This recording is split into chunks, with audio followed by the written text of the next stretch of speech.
I just wanted to take a moment to do a little bit of active demonstration of a little bit of our e-collar support and leash work and healing outdoors. So I'll be using the e-collar both to support the prong collar in direction. So if he's pushing through my pressure like he kind of is in that moment, he's kind of woken up a little pushier today, then I'm going to use my e-collar to basically layer over that pressure to add a little bit of intensity.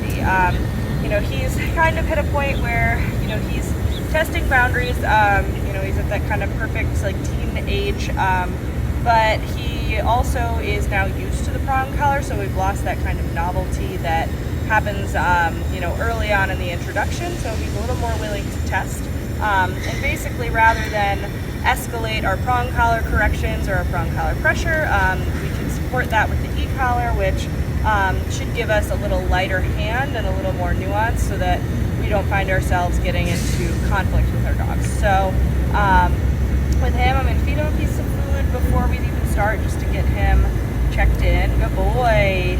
So engagement first if I can. If you know, if my dog is absolutely checked out, won't take food, then we may start with pressure work just to get them working, but sit. But for the sake of this dog, ideally, if he'll take food, I'll start there just so I can kind of sweeten the pot a little bit. All right, let's go. Starting on level 10, which may be a little high. So our biggest issue lately with the leash walking has been this sniffing. So I'm going to start not allowing that. So basically, if he goes to dive his head down, I'm just going to use quick little leash pop upwards to remind him, hey, that's not what we're doing.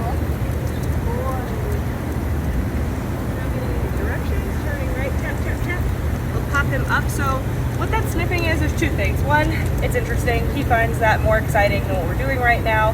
Healing and leash work is kind of boring for dogs, and that's okay, but it is an essential skill. We can build up some of the fun for the dog as we go as well, but we need a dog that's willing to check in with us before we're able to really do that. But we also may see that when the dog is feeling a little uncertain or potentially a little stressed. It's kind of a self-calming behavior for dogs where they'll choose to like sniff around to self-soothe, and it may be their way of kind of like suppressing any stress, so it's worth keeping an eye on. So we'll keep playing with that a little bit. You'll notice again we're on pavement just so that I can set him up for a little easier success so we're not upping the challenge. If he's not able to do a nice loose leash walk here, we're going to really struggle when we hit grass where there's a lot more odor and items of interest. So this is kind of our starting progression is pavement, then grass. Ready? Let's go. Heel, tap, tap, tap. Good. We're at 7 right now. Go. Good boy.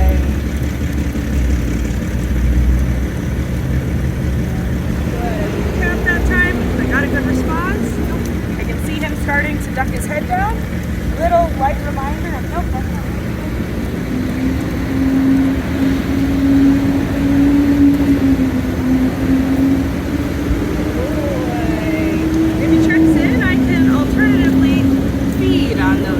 so I can reward what I want while blocking the things that I don't.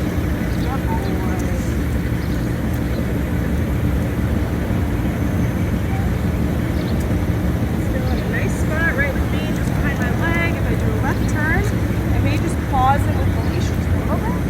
So I'm prepped for that. So if he sneaks up ahead of me, that is me.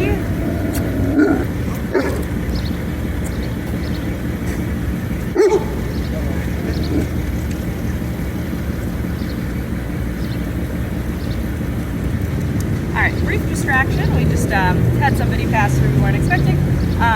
So a little uncertain for both me and him, not a big deal. So we'll just restart. This is kind of good though because we can kind of work through real world distractions. But basically what I was saying is it's my job to be a step ahead of my dog. So if I'm finding that my dog is way far away from me, that means I've given them too much freedom and I haven't acted early enough to address that situation. So the ideal point of addressing a behavior is just before or at the same time as. So if we're waiting until after the dog has already completed something, we've kind of lost the ideal training moment. So we'll start up again. Let's go. I know he's coming in a little distracted, so I'm already ready to be ahead of that. Oscar,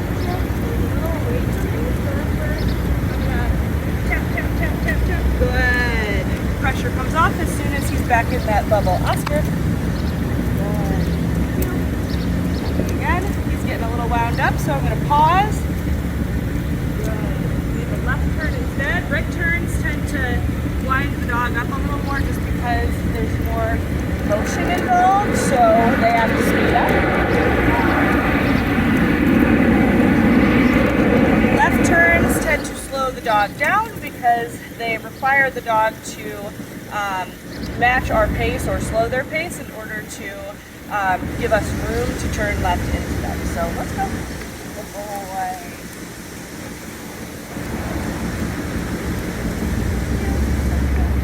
Good. Heel, tap, tap, tap, tap, tap, tap. Deep pressure. Still water pressure. Good. Nice. He checks in. He gets a reward. So I'm not begging for his attention. I'm waiting for him to beg me for interaction. Heel, tap, tap, tap, tap. It's good.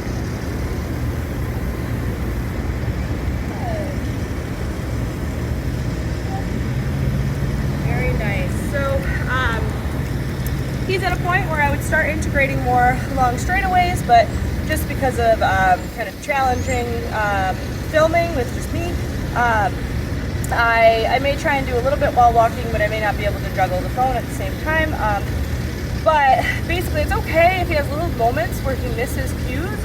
It's normal. He's not mechanical, so especially given his age, of course, everything around is interesting. So I just want to make sure that I am, maintaining my training and, allowing for understandable moments of like, hey, something moved over there, and like a little curiosity, which is normal, but also being able to cue him back into position as I need, so it's not just showing me attention for half a beat and then immediately like losing his focus and losing that engagement. So it's a little bit of a tricky game working through both, but at this phase, I want to keep it as light as I can so that I've still got a dog that's enjoying the process, but I'm also still kind of laying those firm boundaries and really making really adding a lot of clarity in early so that I'm not waiting for my dog to fail and getting frustrated. I'm one step ahead of their next move, and I'm always thinking about what I think their behavior is telling me. So I'm keeping an eye on my dog. I'm noticing if he's starting to speed up a little bit, and then I'm adjusting accordingly to prevent those mistakes being made or to get my dog's focus just before I lose their attention entirely. So, combination of leash work, e-collar work, and food work. As we go, this should bring things together so that you've got both motivation and drive and that clarity and reliability in the